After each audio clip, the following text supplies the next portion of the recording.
Hey, Luke here from IGN with three very special guests who have flown all the way from Europe down to Australia to be here today, and for EB Games Expo. It's not important. Joining me today is Simon Barlow, design director at Evolution Studios, working on Driveclub. That's right. Ahmed Boukhalifa, who is a producer on The Crew at Ivory Tower in France. And Ben Penrose, art director at Playground Games, who just come off the back of working on Forza Horizon 2. Yes. Thanks very much, guys, for coming in. No problem, pleasure. What I wanted to talk about today, though, is 2014, which is a stunning year for racing games. It's kind of unprecedented, really, certainly in recent memory, to have all of these like really fun, but sort of all subtly different racing games that are coming out around about the same time. The thing about racing games is I love racing games, and I've loved them forever. But they kind of don't have quite the status that they used to back in the days of the arcades, where you had Daytona USA and Sega Rally. They were the reasons you went to the arcades, because these are the games that were just pushing the tech. These were the key games that were demonstrating what you could do with this kind of processing power. Today, everything's kind of shifted a little bit to shooters. Shooters is kind of the flavour of the month, so to speak. So your racing games have kind of gone from the George Clooney, where you'd have it front and centre and everyone wanted one, and you wanted to put them everywhere, to more like the George Costanza, where they're a very crucial part of the ensemble, but everyone kind of makes fun of them a little bit these days. Not everyone, actually, that's unfair, because racing fanatics like ourselves love racing games. But there are people that kind of make fun of them a bit, and are like, racing games, it's whatever. I just wanted to get your guys' take on that, and maybe, what some of your favourite racing games of the past 20, sort of 30 years have been. And maybe starting with you, Simon, because you're closest. Sure. Well, why not? Yeah. I think you're right. It feels like racing games tend to be fairly cyclical. It's often said that it takes the start of a new hardware generation to really kind of kick racing games into gear again. In fact, I remember I was down here 3 years ago off the back of Motorstorm Apocalypse talking about a combination of what we term franchise fatigue and genre decline. Which we kind of identified at the back end of the previous generation's sort of life cycle. It feels like we are kind of we're on that uptick a little bit, which is great for the industry. But I do wonder whether the kind of this move towards more service-based games, certainly from the PC world, but now it seems to be kind of prevalent in the console world as well. Maybe that's what's going to potentially break the cycle a little bit and give racing games a bit more of a longer tail than perhaps they would have had on previous hardware platforms. Yeah, right. And I know we were chatting just outside a moment ago, but your take on racing games and sort of where they are now. I think I agree with you that driving games bring great memories. Daytona, like you said, for me it would be also F-Zero. I remember F-Zero, it was a running demo in my local store, and I would just spend hours just looking at it and just waiting for the time when I could grab the pad and play in the store and get. And it's like amazing, like you said, like this hardcore tech demo and all the speed and same sensations with Sega Rally. When it released on Dreamcast, it was amazing. Need for Speed Underground, my eyes would just tear. And it was like, and I wanted to go, and going back to it, and it was like painful in the end, but you just wanted to go through it. And it's true that driving games can really bring those very strong emotions, and I think it's not just about the technical benchmark, it's also about the fantasy we bring to the player, and the driving fantasy is very, very rich. It's about, and driving games were so popular because they brought it. Driving in your sports car, going through the US, it's cool. Daytona, going through the this kind of NASCAR kind of going through, and all those first time getting more power and more strength to the driving fantasy, they were very, very strong. And I think whenever we lose it, whenever we forget it in the driving genre, we start repeating ourselves.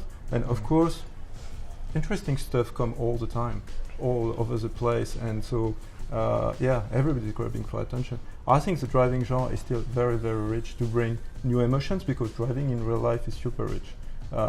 Driving is, of course, about competition. It's a rally racing, F1 racing, NASCAR, whatever you name it.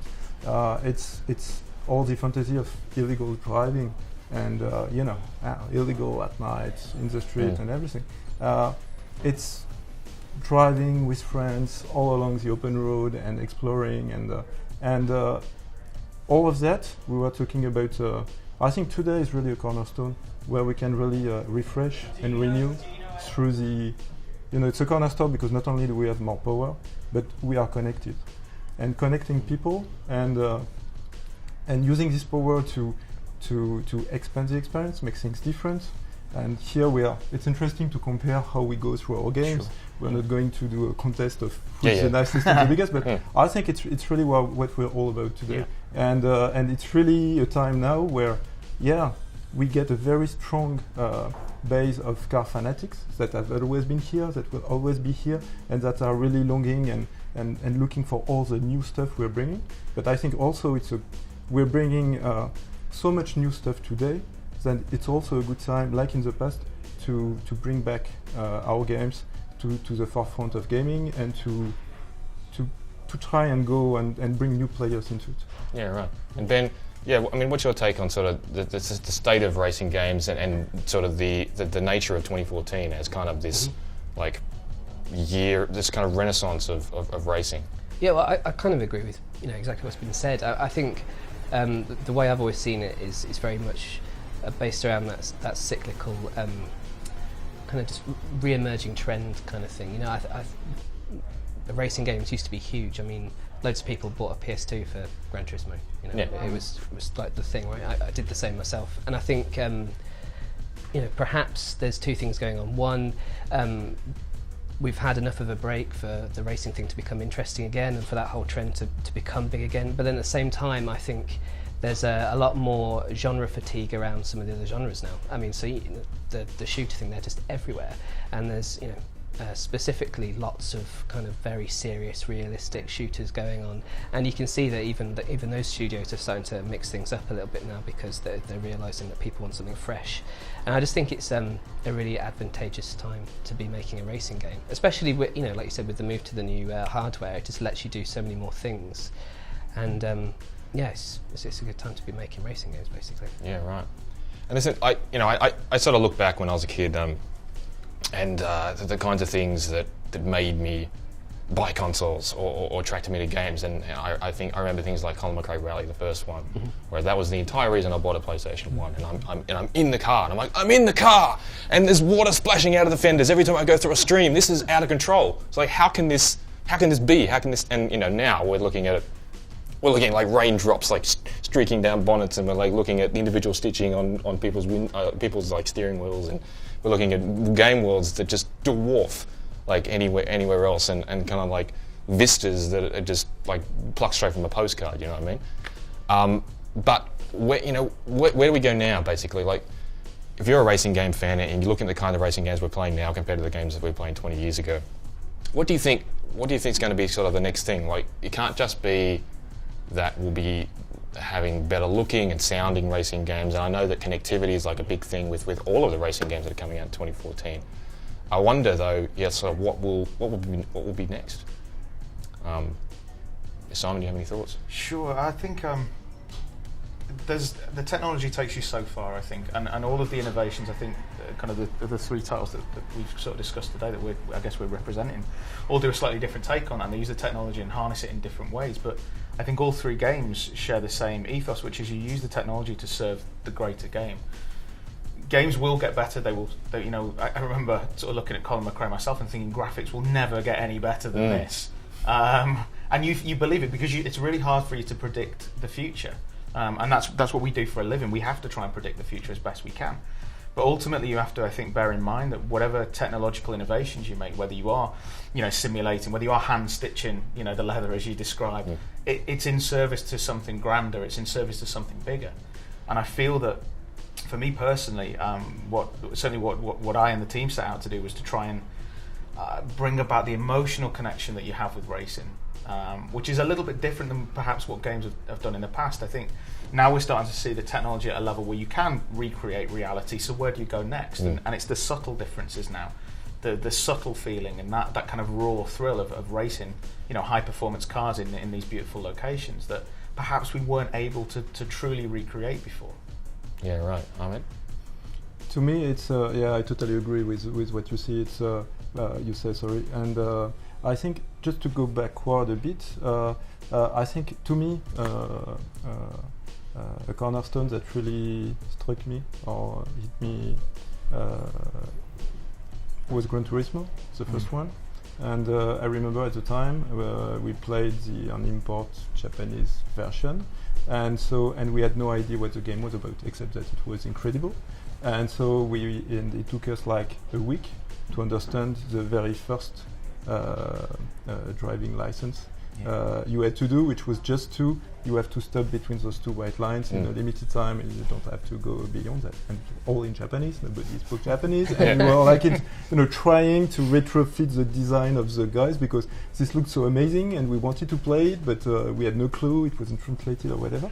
And what was so cool about it, to me at the time, it was that they would bring me one step further into the fantasy of driving. So far, it was like, okay, you're in a race, you're on a circuit, you would play competitive in split screen, or you would play solo, going for the time and trying to beat each other during lunchtime and whatever. And that was, all about it, all about the speed and different. And then suddenly, they would bring this new tech and the driving and put some depth into the approach and open the game to new players, because they would teach you, they would help you go through it, they would help you become a better driver, understand the mechanics, and give life to this fantasy of I'm going to be this awesome driver and go through it, and I got all those rankings. To me, I think again I come back to the fantasy of driving.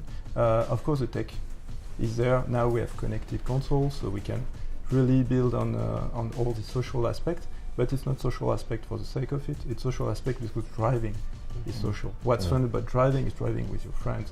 It's driving around. It's driving alone to get better, to enjoy yourself. The pleasure of your car is one part, but why limit it to that? It's also cool to, when you want it, to go and drive with your friends, and to go and drive to explore, just drive for the sake of it.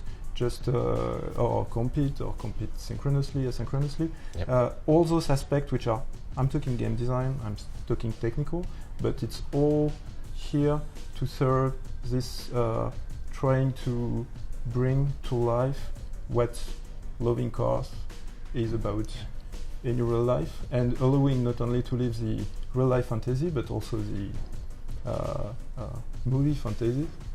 I want to be a race driver.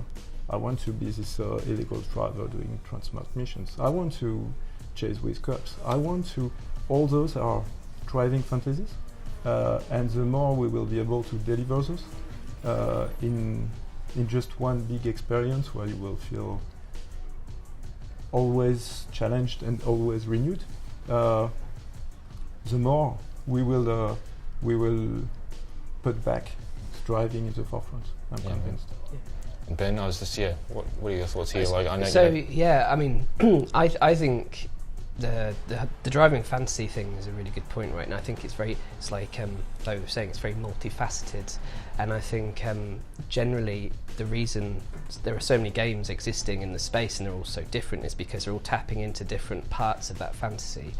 And I think that that exists because driving is such a part of our lives, in multiple different forms, whether it's just like your daily commute, watching racing on the TV, if you're involved in track days, the Hollywood thing, there's just so many different things to explore, and I think that means there are so many opportunities to craft a game around any one of those.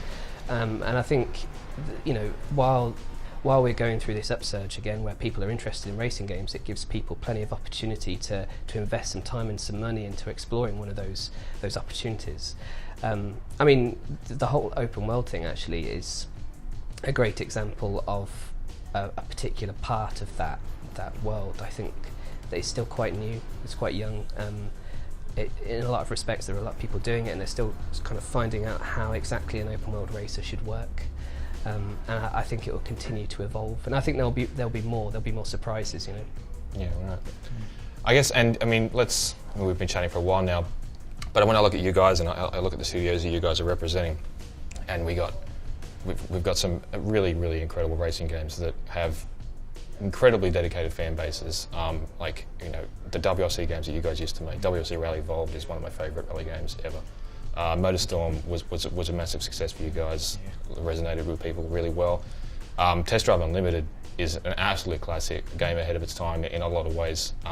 But I even look back at things like V-Rally 2 was a real favourite of mine. I loved the course editor on that game. And I feel like, you know, that's something that probably more people could maybe embrace in the future, maybe something like that, more user-generated stuff. And obviously Playground, which, you know, you're on your sophomore game now, and Forza Horizon was fantastic. And you guys have got a lot of pedigree from the kind of, you know, the kind of crew you got on board from Codemasters and Bazaar and so on and so forth, BlackRock. Yeah.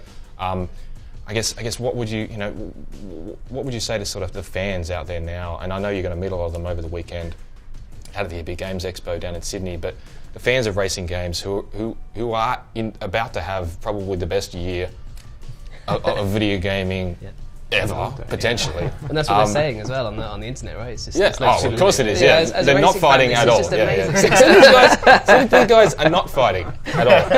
They're not fighting. I didn't put them in a wrestling ring whatsoever. I guess, what would you say to the fans?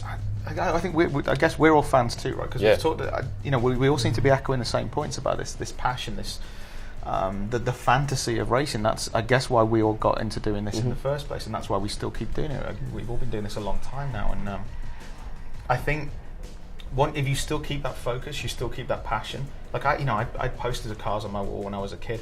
I don't now. I wish I could, but my wife wouldn't let me. Yeah. But it's like that same passion is still there, and I go down to the Goodwood Festival of Speed in the UK and check out. That's such a wonderful place to go to if you're a car enthusiast and just immerse yourself in car culture. You know. So I think that the message for the fans is that we're fans too, right? And we're making these games not. There's no cynicism here. We're genuinely showing these games off as car fans and car enthusiasts, and we want to kind of be part of that community. You know, each one of these games has got kind of this connected social experience. That's the big thing for the next generation, and you have to have some level of a connection with the fans to generate that community in the first place. So, you know, we're kind of one and the same. We're doing this out of love. Yeah, right. Yeah, I totally agree. I think the one of our strengths is that we are making the games we wish existed. Yeah, sure. We are making the. You were talking about Test Drive Unlimited. It's true that at the time we took lots of risks, and we iterated on Virali 1, 2, 3. We could have kept on, but no, we decided. We thought it was time to try and do something really fresh and new, revive the Test Drive license, and for that we needed to do something completely different, completely new. And we asked ourselves not what the market wanted. It was not a marketing study or whatever. It was like, okay, what do we want?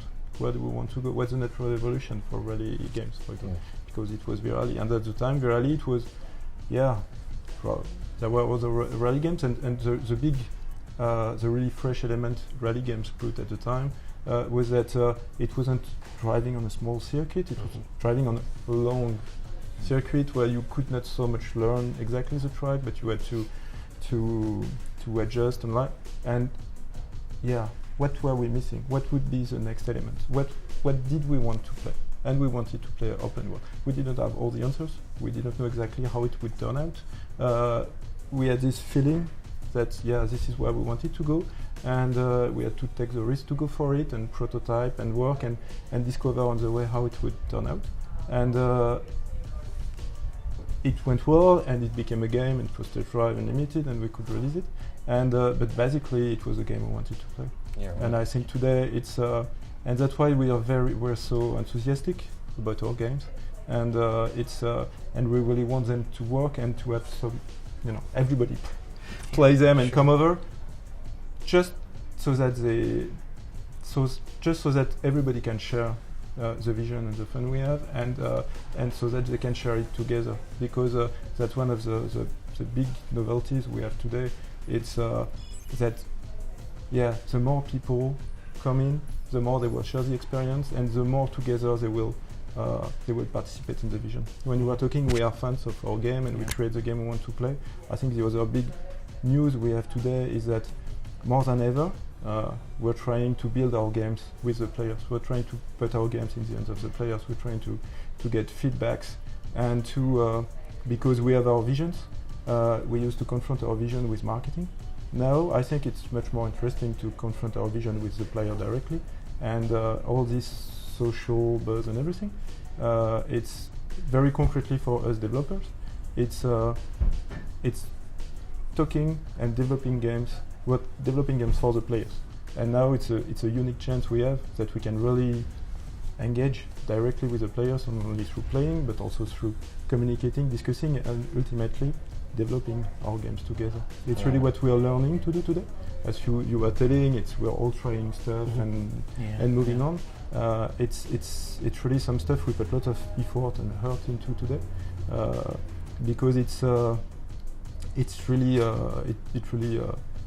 enrich. Do you say enrich? Yeah. Enrich us for that.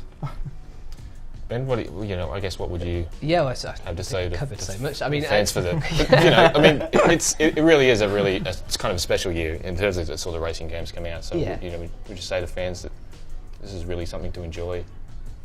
Yeah, you were talking about kind of what's come before, and the guys were saying there are certain things that we're kind of striving for and things that we're trying to do, and there are some common themes. For me, actually, one of the really interesting parts of the whole process is actually that thing where you go through all those titles that existed before, and sometimes there is some like real surprises, like a Network Q rally. You get boot that thing up, and you go, oh, these guys were doing weather back then. And there was some there's some stuff in here that's quite interesting, and there's loads of that, and there's so much rich kind of history in terms of what racing games have done in the past. So there is loads to pull from, as well as what you want to do different. And I think it's kind of like a combination of those things that you kind of take on board when it comes to producing what it is you produce. Yeah, right.